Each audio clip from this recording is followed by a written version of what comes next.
position here with a 1st and 10.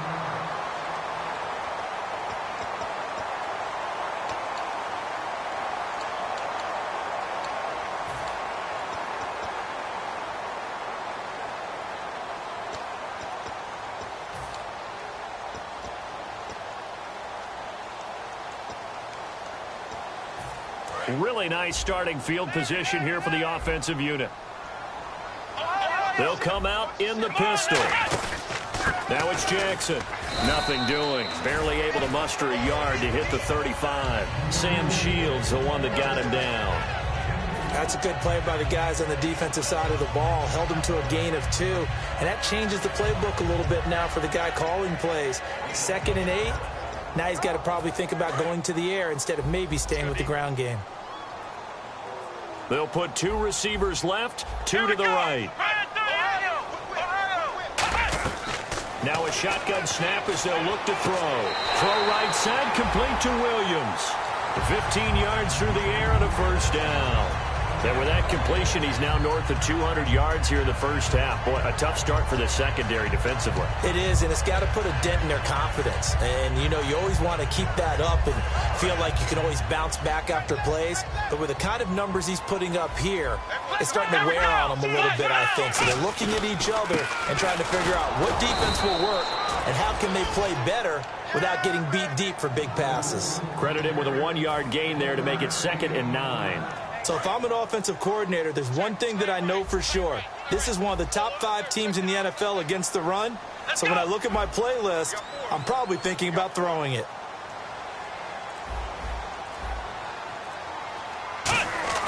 They'll look to throw. That is caught right at the 10-yard line. 9 yards on the play there, and it sets him up 1st and goal. And there's another completion to the tight end. And let's face it is hard to overthrow a 6'6" target. It is indeed. Quarterbacks like their speed guys. They like that huge 6'6" target that they've got in him.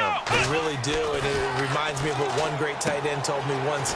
He told his quarterback, just make sure you throw it up there. You know, kind of like put up on the top shelf where the kids can't get it.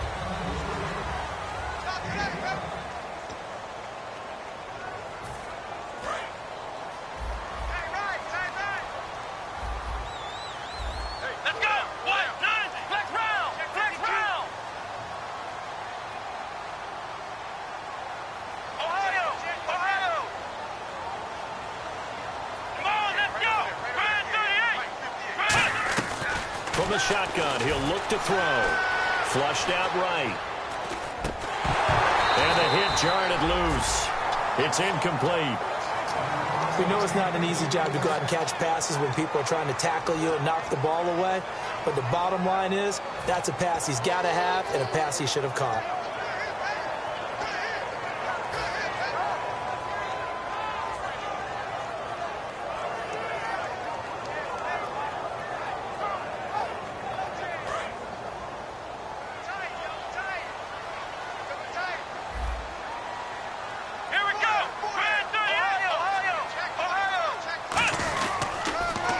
Now they'll run it on the toss. And he'll keep working toward that end zone as he's down to about the 2-yard line. This defense bending but not breaking. It's a gain of 3.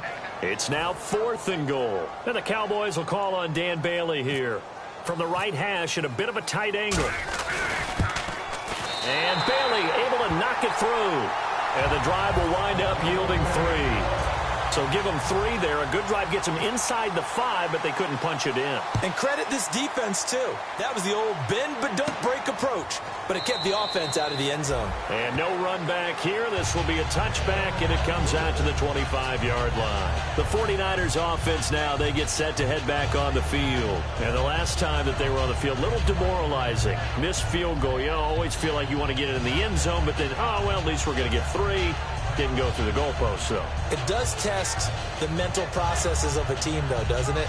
Because when you miss a field goal, it's amazing how fast they want to turn on the guy kicking the ball. But you need to keep his confidence up because how many times have we seen games where it comes down to the stretch? And guess what? You need that guy to make the big kick for your team to move on or to win a game. Make sure you keep him happy. Make sure you keep him comfortable. I'm sure you always treated the kicker nicely, though, right? You know, truthfully, I did. Good. I always did because those guys, They won us a whole lot of games.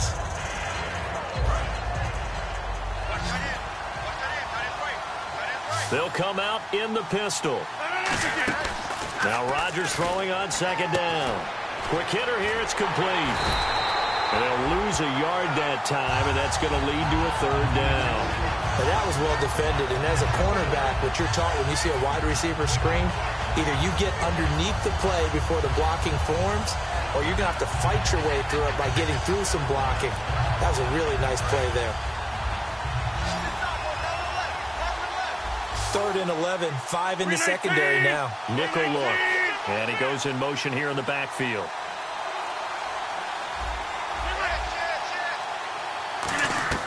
Throwing is Rodgers on 3rd down. And he'll have his man. That's Edelman. And give him 14 yards that time and a fresh set of downs.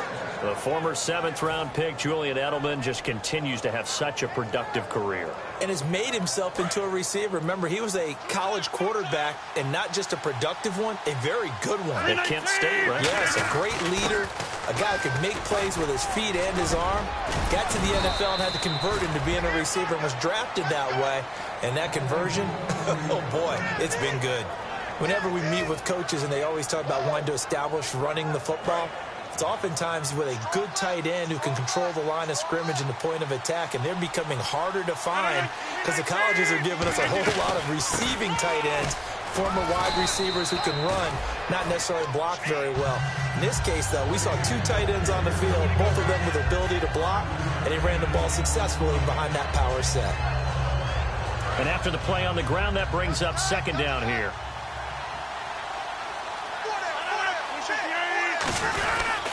On the counter, this is high. And he'll be brought down at about the 42. Pick up there, and it'll bring up a 3rd down. Well, I think we know by now that every run is not going to be broken and get all the way to the end zone. But these short ones still have their value. You can still set up your play action and throw the football.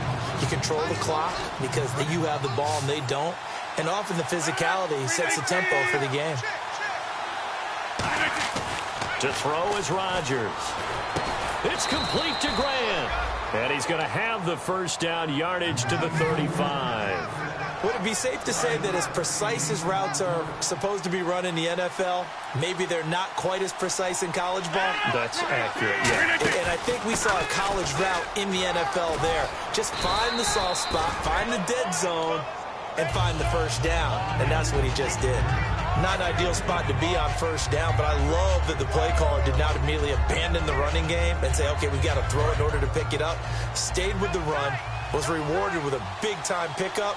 Now they're in 2nd and manageable. On 2nd down, here's Rodgers. Toward the sideline, and look at that catch. Dragging the toes, and that's going to be a 1st down. Well done. Well, coaches always talk about finding balance on offense. I don't think you can get much more balance than this. Big-time run, big-time pass. A 1-2 combination. Looked pretty good. How about that? Let's see if they can continue to take that kind of a punch, though. Looking for a seam, but finding none. He'll get back to the line of scrimmage, and that's it. Defensively, pretty good start there with their backs against the wall. That's a win for the stop troops right there. And if I'm them, I get a little bolder now. They won the 1st battle. Keep coming after them. Put the pressure on them.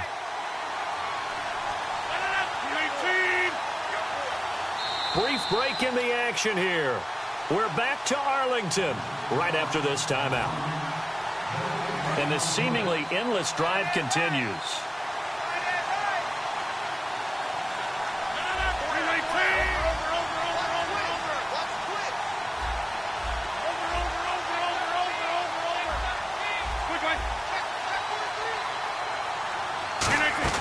Rodgers to throw on 2nd down. Finding time. Flush to his right. It'll be a 3-yard gain, and that is going to set up 3rd and goal. Now, how about that play? He took a possible negative and turned it into positive yardage and slid down to avoid taking a big shot.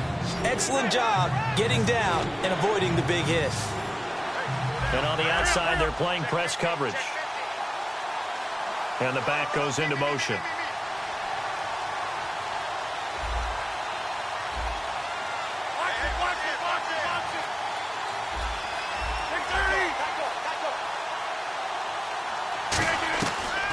Rodgers now on 3rd and goal. He's got time in the pocket. Now he steps away. And this is caught. It's Edelman. They stop him for only 3 that time, and that'll bring up 4th down. I know where we're headed on this. Terrific catch. Gets his feet down. Sets up a 4th down and short situation. But I bet we're wondering, why didn't he get to the 1st down marker running his route? Am I correct? You got to know where the marker is, right? Got to figure it out. I know every receiver is taught that. Sometimes circumstances change it. At least they have an opportunity to make a decision with not much yardage to go.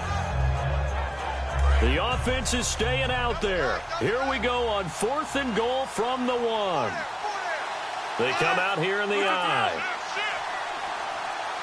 On the sneak, Rodgers. They gave it to him in search of his 3rd touchdown, but he's denied. And this Cowboy defense comes up with a goal line stand. And now Dallas gets set to take the field. And they had 3 points last time, but they didn't want 3 points because they were well within range of scoring a touchdown. We'll see if they can do better now. I'm with you on that one. Let's just go ahead and be frank about the whole thing. The only one happy about the 3-point kicker. Exactly. You put it through the post. That's going to help him in contract time. But that offense, they're thinking, let's get in the end zone this time. I don't know if that helped him in contract time. You could have kicked that one through. I don't know about that. Toe bash. I don't know about that. Super toe. 6 yards to go here on 2nd down.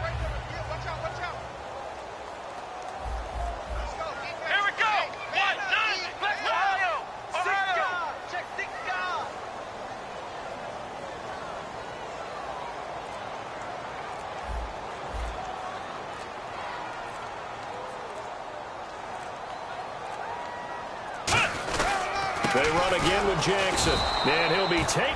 And the 49ers going to take another timeout. So that means they're down to 1 remaining here as we head toward halftime. The defense won that play so fast that I think if the running back even had time to notice if anyone was there, it was just a blink of an eye, and there was a loss on the play. 7 yards remaining here on 3rd down.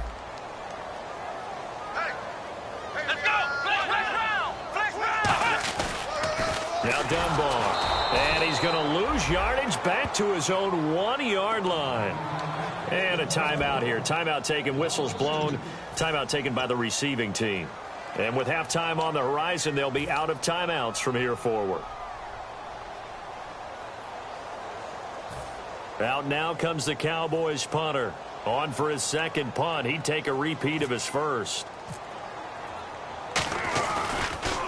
And he's able to get it out of there, and this is a pretty good kick. Returnable here from the 38. That's going to go in the books as a 55-yard punt. Well done. And possession will change here with very little time remaining until halftime. And now the 49er offense ready to go and getting back out onto the field. And with time quickly fading here in the 2nd quarter, not sure how aggressively, offensively they want to play this. I think we'll find out just how much they trust their guys in this situation if they decide to take a shot. Rodgers now on 1st down. And that will be incomplete with a clock down now to 13 seconds. When you see passes knocked down by those guys I call the frustrated fullbacks, the linebackers, you know that in their zone coverage, they were able to drop, see the ball thrown, and react to it very quickly. 2nd down now after the incompletion.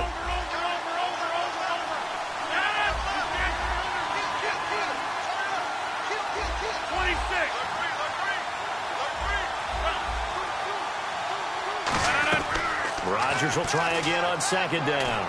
He'll rifle this, a 50-50 ball here, and it's intercepted. Picked off Byron Jones. And his guys have got it back at the closing stages of the 1st half. And now Dallas gets set to take the field. And from this spot in the field with the clock where it's at, you think we're just going to see a knee and that's it? And I think in this situation, that's the proper play. But we do know there's some risk takers out there that may want to take one more shot before the clock runs out. So we've reached halftime here. Let's throw in a broadcaster cliche, shall we? Both teams looking for a gift on Christmas Eve. As we send you now to Orlando to check in with Larry Ridley and our EA Sports Halftime Report. Take it away, LR.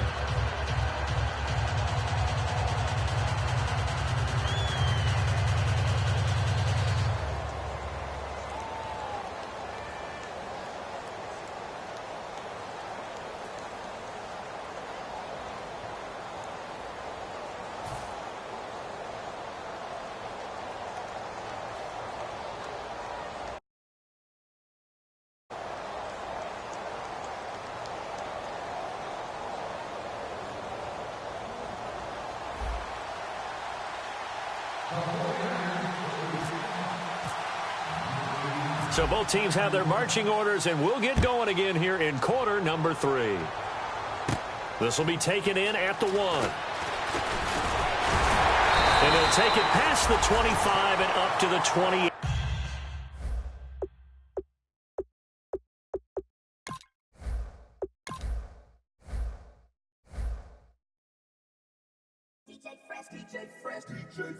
Now I've been in New York, Texas, Midwest, and it all reminds me of California, cause there's no place like California.